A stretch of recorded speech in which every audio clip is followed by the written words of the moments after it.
Congratulations! If you are watching this video, then you have successfully downloaded R. So this is a picture of your web page in Canvas, and if you follow the directions in the Download R page under R Guides and Quiz, then you have downloaded R.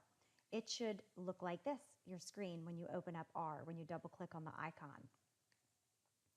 All right, so this video, we're going to go over the basic functionality defining objects and reading in data. So if you click on that link in Canvas and scroll down, or wherever this is posted for you, and scroll down, you will have some basics. So we're going to work through this page, but first I'm going to scroll down because I know that I'm going to need a data set. So I'm going to go ahead and download that data set really quick right now, oil.txt, so that it will be ready when I get there. All right, so over to R as we go through this page. So when you open up R, it doesn't look like it's doing much. It has a cursor for you down here. There's a bunch of information about what version you're running up top, and then there's a cursor waiting for you to tell it what to do. So this is probably very different for most of you who are looking at this, because most of you have not had any coding experience in the past previously at all. So we're going to get you started with coding, and just getting you started with coding in R and having you not be afraid of it by the end of the semester is going to give you a very big leg up when you are in competition for internships or jobs after you get out of the Moore School. All right, so let's get started. So first of all, R can be used like a calculator. The asterisk symbol is multiplication. So if I wanted to take 3 times 8, I'd type 3 asterisk 8 and hit enter, and it would give me my answer 24. Notice this square bracket around the 1 over here. That's just a counter telling me what line I'm on and what position in a data set. We only have one answer there, so that doesn't really tell us too much here. A forward slash is division. So if I wanted to do 27 divided by 9, I'd do 27 forward slash 9 and hit enter, and I'd get a 3. You can also do an exponent. So let's say that you wanted to do 27 divided by 3 squared instead of 9. You could just type in 3 and then the caret, which is shift 6 on my keyboard, and a 2.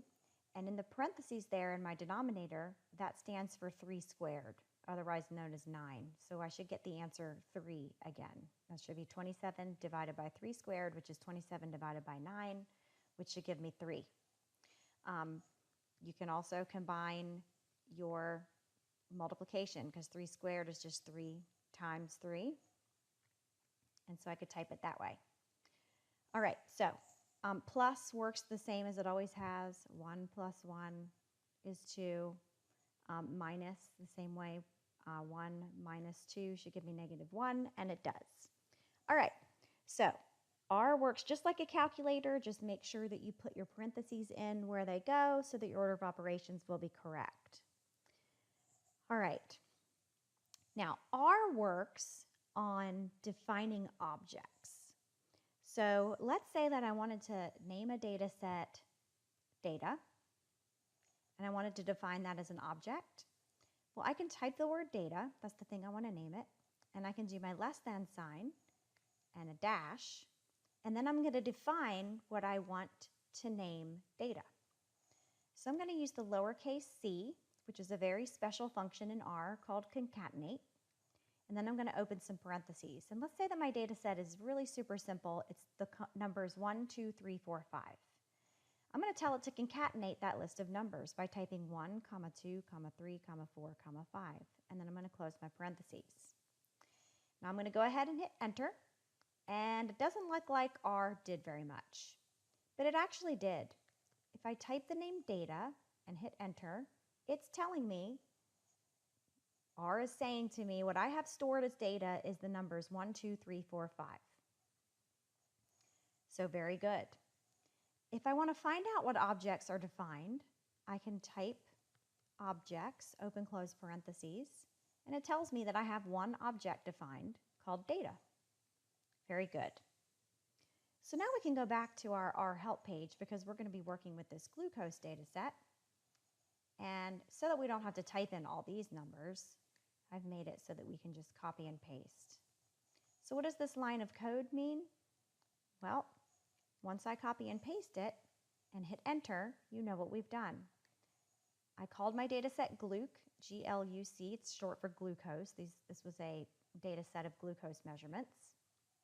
I think serum glucose measurements. I did my less than dash symbol to say I'm going to define an object called GLUC.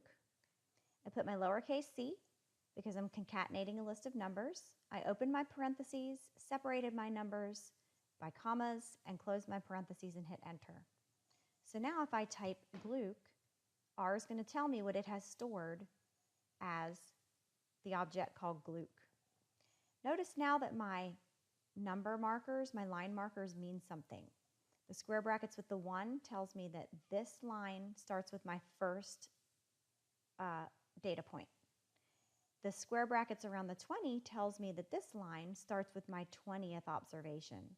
So if we count this list of numbers, that should be 19 numbers, and this should be the 20th through the end of my data set.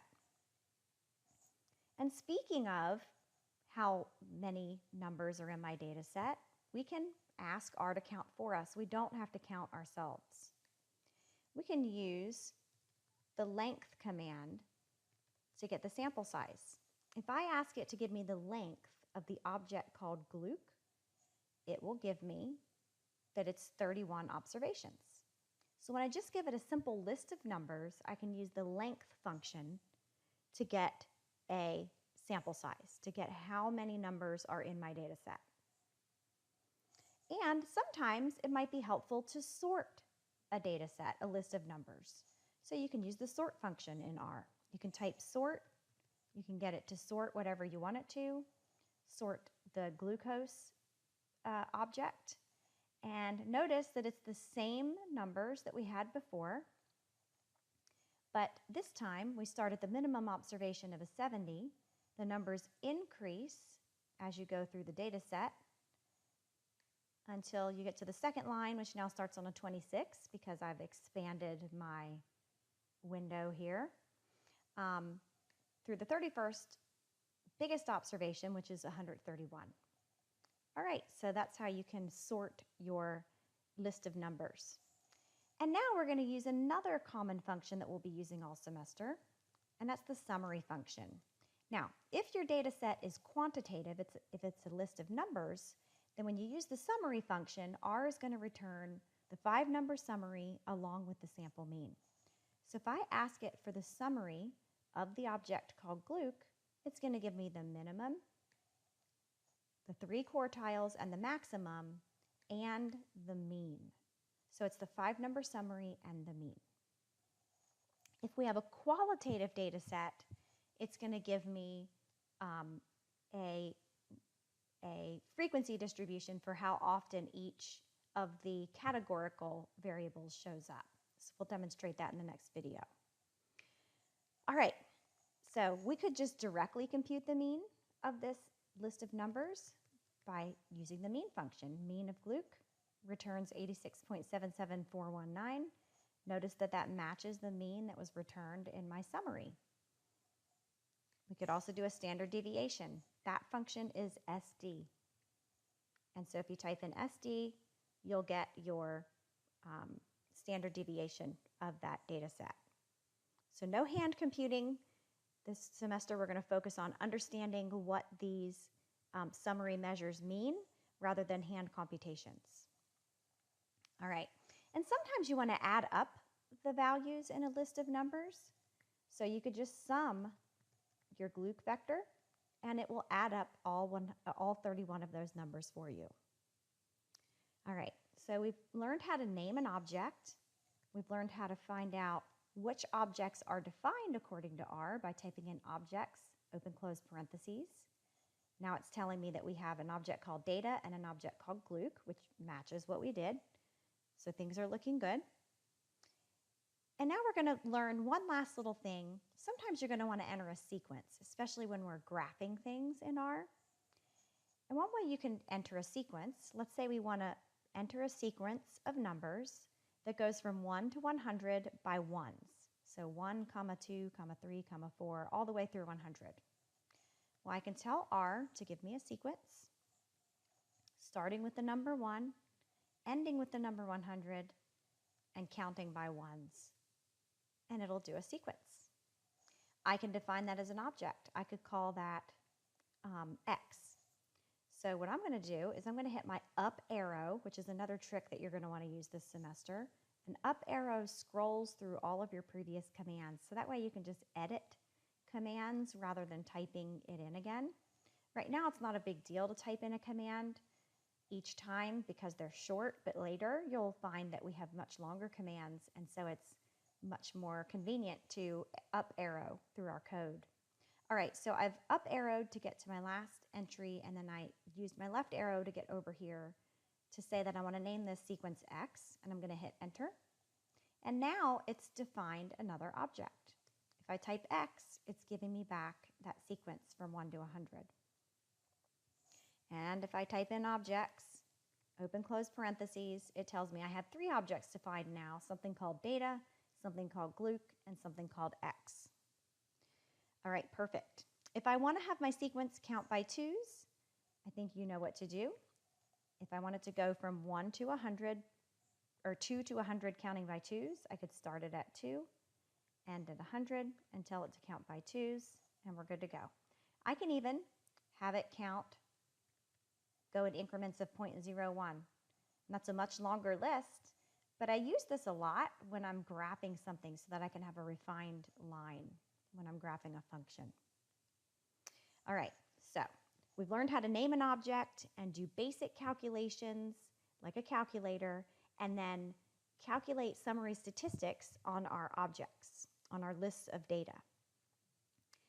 But we very often don't have just one list of data. We want to call in like a matrix, a whole Excel spreadsheet of data. So what we're going to do is learn how to call in these data sets so that R can have these objects that are whole matrices of data, whole like spreadsheets of data rather than just one list of numbers. All right, so remember that I downloaded my oil.txt data set, and I know that it went into my downloads folder. So the first trick that I'm going to teach you to read in a data set is to use the read.table or read.csv functions. Now, oil was a .txt file, if you remember, and so that's why I'm going to use read.table. If I'm calling in a .csv file, then I'm going to use read.csv. But ours is a txt, so I'm going to use read.table. So read.table, and then I'm just going to type file.choose, open close parentheses, comma, header equals true, and true has to be in all caps. And I'm going to hit enter. And it's going to prompt me with a pop-up window. Now mine's already pointed to my downloads folder. If it's not, you can just go to your downloads folder and double click on it, and voila, we've pulled in our oil file. Now in our examples, I want to name it as an object. So I could just do that again. In fact, I don't want to type it. I'm going to use my up arrow so I can pull up that last line of code. And I'm going to go over to the left and name it oil data. And I'm going to hit enter. And it wants to know what I want to call oil data. So I'm going to double click on it. Boom. Now I can type oil data, hit enter, and I get my data set. Now, most of the data sets that we'll be working with are quite large, so you won't want to open up the data set to look at it all on your R screen. So if you want to know how big it is, one trick, which we'll show again on the next video, is to do dim. Length won't work because this thing has more than one dimension.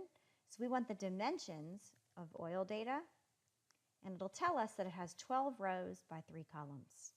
So we'll be visiting that little line of code again in a minute. All right, so we learned how to read in a .txt file with the read.table file.choose header equals true command. If you have a CSV file, just change that code to be read.csv file.choose, header equals true. But you can also point R in the direction of your file. So let's say that I want to find out, R works with what's called a working directory. And let's say I want to find out where the working directory is. Well, I can use the code getWD for get working directory and type that in, and it's telling me that my R console is pointed towards my documents folder.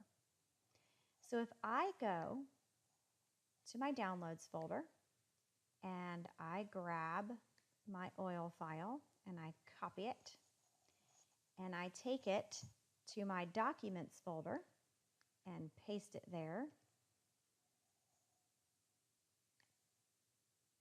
then I can read in my data set by pointing it to that directory by doing oil data is read.table. And instead of having it pop up a window and me navigate through my computer to find it, I could just type in whatever it was called. I don't remember what it was called, so let me go back here. Well, I actually have it called oil parentheses 2. So let me just rename it really quick. And we'll just call it capital OIL. Close that out. All right, so oil.txt. And then we have to tell it that it has a header line, that it has column names by doing header equals true. And I'm going to go ahead and hit enter. And again, we've called in our data set that way. And if I don't have the file stored in my working directory and I just want to point it in the path all the way there, then I could just find out the path name and point it there. Use my one that's in my documents folder and just type out the whole line of where it is. So I can do the oil data is read.table, do a quote, because whenever you're referring to your file name, your path name, you have to put it in quotes. Mine's on my C drive, // users, leslie.hendricks, documents, and then I put the name of my data set, oil.txt, and header equals true, and boom,